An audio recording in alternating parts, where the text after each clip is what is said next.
नागपुर में शालार टीडी घोटाले के कारण वेतन स्थगित होने पर शिक्षक आक्रोशित है। उन्होंने विभागीय शिक्षा कार्यालय पर जोरदार घेराव किया और वेतन दो न्याय दो के नारे लगाकर प्रशासन के प्रति विरोध जताया है। नागपुर में शालार टीडी घोटाले के मामले ने शिक्षण समुदाय में भारी आक्रोश पैदा कर दिया है। पिछले 8 महीनों से वेतन स्थगित होने के कारण शिक्षक आर्थिक संकट और व्यक्तिगत परेशानियों का सामना कर रहे हैं। बार बार प्रशासन को धरने, निवेदनों और मांग पत्रों के माध्यम से स्थिति से अवगत कराने के बावजूद कोई कार्यवाही नहीं हुई। इस निष्क्रियता के कारण शिक्षक अंततः विभागीय शिक्षा कार्यालय पर जोरदार घेराव करने को मजबूर हुए। आज या ठिकाणी आम्ही याच्यासाठी आलेलो आहे की आमच्याकडे माननीय उच्च न्यायालयाचा ऑर्डर आहे आणि त्या उच्च न्यायालयाच्या ऑर्डरनुसार आम्ही जे रीट पिटिशन टाकली होती त्याच्यानुसार ऑर्डर केलेले होते की बा या शिक्षकांना तुमची जे काही चौकशी असेल त्या चौकशीच्या आधारावर सगळ्यात पहिल्यांदा 9 महिन्यापासून जे रखडलेले वेतन होतं ते सगळ्यात पहिल्यांदा त्यांना देण्यात यावं, मग त्यांची काय चौकशी करण्यात यावी ते करावी। कारण की हा सगळा घोळ हा शिक्षण विभागाने केलेला आहे, हा कोणताही घोळ एका शिक्षकाने केलेला नाही।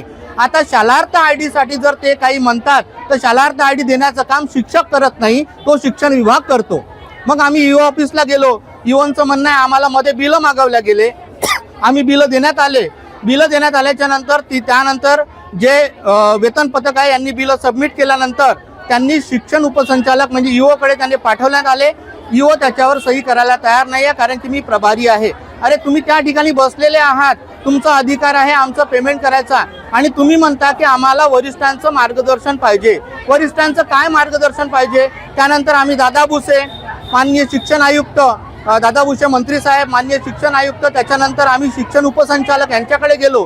त्यांचं म्हणणं होतं की आम्ही तुमचा जो निधी आहे माननीय उच्च न्यायालयाच्या आदेशानुसार तो पाठवलेला आहे, परंतु तो निधी तुम्हाला दिलेला आहे त्याच्यावर जे तुमचे स्थानिक लेवलचे अधिकारी आहे त्यांनी लवकरात लवकर ती कारवाई करून ते करावा। आमचा याच्यामध्ये कुठलाही दोष नाही, पण आमचे जे स्थानिक लेवलचे अधिकारी आहे ते कुठल्याही प्रकारचं काही करण्यास तयार नाही आहे आणि आमचं वेतन परत रखडण्यात ठेवलेलं आहे। याच आदेशानुसार माननीय उच्च न्यायालयाच्या आदेशानुसार चंद्रपूर इथे जे शालार्थ आयडी प्रकरण होतं तिच्या ईओनी त्यांचे पगार केलेले आहेत।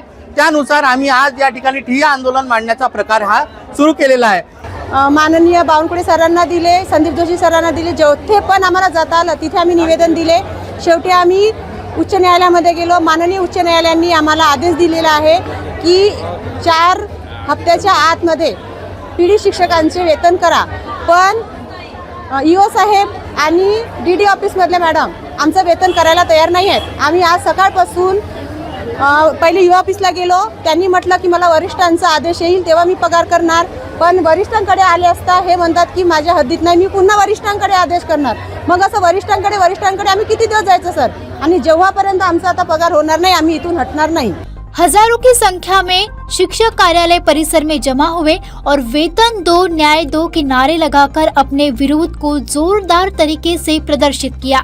शिक्षकों का कहना है कि वेतन न मिलने के कारण परिवार का पालन पोषण करना अत्यंत कठिन हो गया है।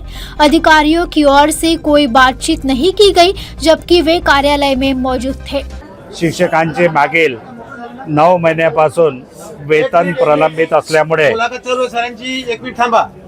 9 महिन्यापासून वेतन प्रलंबित असल्यामुळे आज या ठिकाणी दिवसभर यांनी शिक्षणाधिकारी प्राथमिक यांच्याकडे आंदोलन केलं आणि परत त्या ठिकाणून 5 वाजता या ठिकाणून 5 वाजतापासून या ठिकाणी आंदोलन करते आहे। रास्त मागणी आहे, हे काम करत आहे, यांना पगार मिळाला पाहिजे, पण शासनानं 9 महिन्यापासून पगार प्रलंबित ठेवला। या संदर्भामध्ये कर्मचारी हायकोर्टामध्ये गेले। हायकोर्टाने निर्णय दिला का 2 आठवड्याच्या आत यांना पगार देण्याची कारवाई करा। एकाच विभागामध्ये चंद्रपूर जिल्ह्याच्या शिक्षणाधिकाऱ्यांनी पेमेंट रिलीज केलं, परंतु नागपूर विभागाच्या शिक्षणाधिकाऱ्यांनी वेळ काढू धोरण स्वीकारलं। शासनाकडे त्यांनी मार्गदर्शन मागितलं आणि शासनाने मग हे प्रकरण लॉ अँड ज्युडिशरीकडे पाठवलेलं आहे।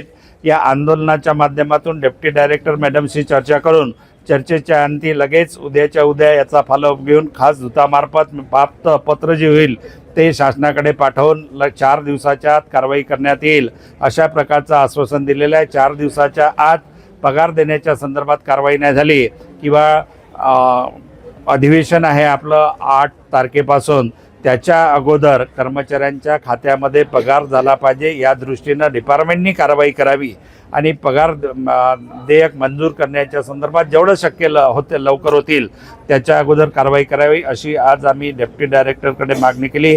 वरिष्ठ अधिकाऱ्यांशी सुद्धा मंत्रालयात संपर्क साधून आम्ही चर्चा केलेली आहे. त्या चर्चेतून तात्काळ निर्णय घ्यावा हे आम्ही शासनाकडे मागणी केलेली आहे. इस स्थिति ने शिक्षक आक्रोश को और बढ़ा दिया। शिक्षक प्रशासन से तत्काल वेतन भुगतान और उचित न्याय की मांग कर रहे हैं। यह आंदोलन प्रशासन की निष्क्रियता और शिक्षकों की समस्याओं को उजागर करने वाला एक गंभीर संकेत है। अगर शीघ्र समाधान नहीं किया गया तो आंदोलन और भी तेज होने की आशंका जताई जा रही है। अब आपकी कार और बाइक की हर जरूरत का बस एक ही ठिकाना, श्री श्याम टायर्स। यहाँ मिलेगा आपको व्हील अलाइनमेंट और व्हील बैलेंसिंग, पंचर और टायर सर्विस, कार और bike washing, alloy bend repair और रिम स्ट्रेटनिंग, जनरल सर्विसिंग और बैटरी की सुविधाएं। श्री श्याम टायर्स में सभी ब्रांड के टायर्स उपलब्ध है और सेवा हर वक्त आपके लिए हाजिर है। जहाँ सेवा बनती है श्रद्धा, वही है श्री श्याम रसोई। सेवा ही सबसे बड़ा धर्म, हर दिन इंसानियत का स्वाद परोसती है यह श्याम रसोई। सिर्फ 2100 में एक दिन का अन्नदान और 21,000 में पूरे साल का पुण्य। करुणा, प्रेम और सेवा का संगम है श्री श्याम रसोई।